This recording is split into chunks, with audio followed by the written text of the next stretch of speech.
નર્મદાના રાજપીપળા પહોંચી રાહુલ ગાંધીની ન્યાય યાત્રા, જ્યાં રાજપીપળામાં રાહુલ ગાંધીનું ભવ્ય સ્વાગત કરાયું।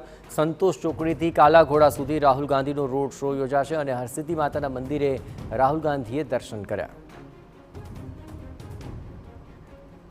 તો રોડ શો અને તેમાં અકળેઠઠ ભીડ પણ જોવા મળી રહી છે। આ ઉપરાંત હરસિદ્ધિ માતાના દર્શને પણ રાહુલ ગાંધી પહોંચ્યા। આપણે જણાવીએ કે સંતોષ ચોકડીથી આ રોડ શો શરૂ થયો હતો અને ત્યારબાદ હરસિદ્ધિ માતાના મંદિરે રાહુલ ગાંધીએ દર્શન પણ કર્યા। રાહુલ ગાંધીની ન્યાય યાત્રાનો ગુજરાતમાં આજે ત્રીજો દિવસ છે।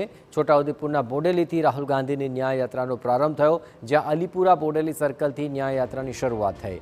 નસવાડી અને કેવડિયામાં રાહુલની ન્યાય યાત્રાનું સ્વાગત થશે।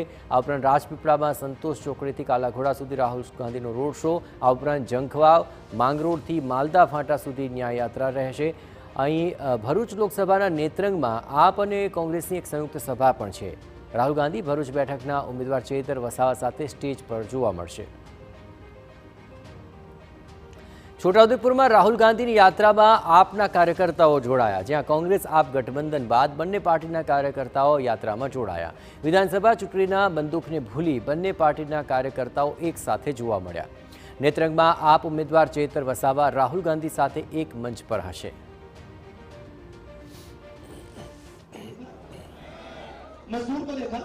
2022 વિધાનસભા ચૂંટણીમાં આમ આદમી પાર્ટી અને કોંગ્રેસ બંને એકબીજા સામે લડતા જોવા મળ્યા હતા, પરંતુ 24ની લોકસભા ચૂંટણી પહેલા ઇન્ડિયા ગઠબંધનના બંને રાજકીય પાર્ટીઓ ભાગ છે અને એના જ કારણે હવે લોકસભાની ચૂંટણી બંને રાજકીય પાર્ટીઓ એક સાથે જોવા મળશે।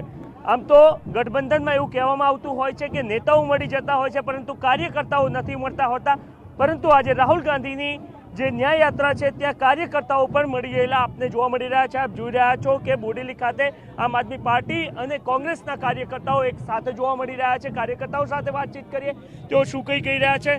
મેડમ, આમ જનરલી જમીની સ્તર પર કાર્યકર્તાઓ મન દુઃખમાં રહેતા હોય છે, કારણ કે અગાઉની ચૂંટણીઓનું વેર રહેતું હોય છે। કેવી રીતના એકબીજા સાથે રહીને કામ થતું આગામી સમયમાં જોવા મળશે?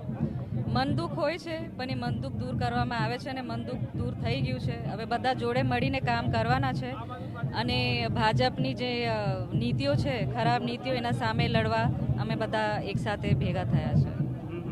ઓકે, એટલે આજે એટલા માટે જ રાહુલ ગાંધીની યાત્રામાં અને છેક સુધીનું સમર્થન રહેશે આ યાત્રાને આપનું? બિલકુલ, જેવી રીતે હવે છોટાઉદેપુરથી નીકળીને નેત્રંગ જવાની છે અમારા ચેતરભાઈ વસાવા, જે અમારા આપના ઉમેદવાર છે ભરૂચ લોકસભામાં, કોંગ્રેસે એમને સમર્થન આપ્યું છે, એવી રીતે અમે પણ છોટાઉદેપુરમાં આપના છે તો એમને સમર્થન આપવા અહીંયા આવ્યા છે। વિધાનસભા ચૂંટણીમાં એક વારંવાર આક્ષેપ થતા હતા કે વોટ કટાઉ પાર્ટી છે, આ તો ભારતીય જનતા પાર્ટીની બી પાર્ટી છે। હવે તમામ દુઃખ ભૂલી ગયા છો અથવા તો એ તમામ ભૂલીને એક સાથે કામ કરતા જોવા મળી રહ્યા છે ખરા જમીની સ્તર બંનેના રાજકીય કાર્યકર્તાઓ? ભાજપ શું કહે છે ને એવું વાત નથી કરતો।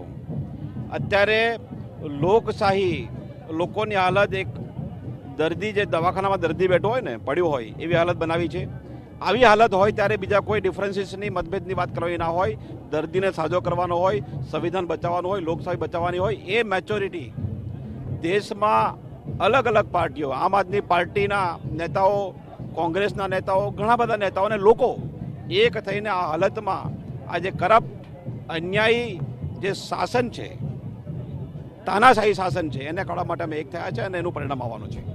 આપને લાગે છે કે બંને રાજકીય પાર્ટીઓ, કારણ કે લગભગ 4 જેટલી બેઠકો એવી છે કે જ્યાં આમ આદમી પાર્ટી અને કોંગ્રેસના વોટ ભારતીય જનતા પાર્ટી કરતા વધી જાય છે લોકસભાના સંદર્ભમાં 2022ના ચૂંટણીના પરિણામોને ધ્યાને રાખીને જોઈએ તો અસરકારક સાબિત થશે અને અહીંયા જે 26નો ટ્રેડ રેકોર્ડ એમનો રહ્યો છે છેલ્લી 2 ચૂંટણીમાં, એ તૂટશે ખરો?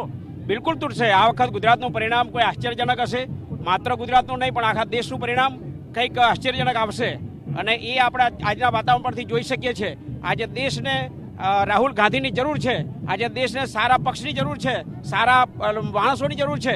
આજે વર્ષોથી તમે જુઓ છો કે ગુજરાતની અંદર 30 વર્ષથી ભાજપ છે, કેન્દ્રમાં 10 વર્ષથી ભાજપ છે, પરંતુ આજે સામાન્ય નાગરિક દુઃખી છે, ખૂબ દુઃખી છે। એ લોકોની પીડા છે, આપણે જાણીએ છીએ। તો હવે એ લોકોને આજે માનસિક રીતે એ લોકો બદલાયા છે અને હવે આ જે ગઠબંધનને પૂરેપૂરો સહયોગ કરવા માટે આજે મેદાનમાં બધા આવ્યા છે। રાજ્યમાં બિગ બ્રધરની ભૂમિકામાં કોણ, કોંગ્રેસ કે પછી આમ આદમી પાર્ટી? અત્યારે કોઈ ભૂમિકા નથી, અત્યારે બધા એક જ છીએ। આમ આદમી પાર્ટી હોય કે કોંગ્રેસ હોય, બધા એક જ છીએ અત્યારે। કોઈ અમારી અલગ અલગ ભૂમિકા નથી, સાથે જ છીએ બધા।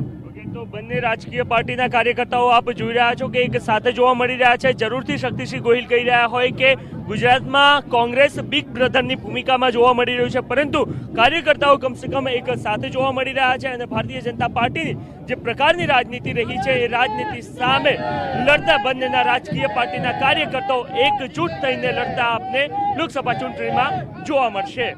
ઇમરાન શેખ સાથે નરેન્દ્ર રાઠોડ, TV9 બોડેલી.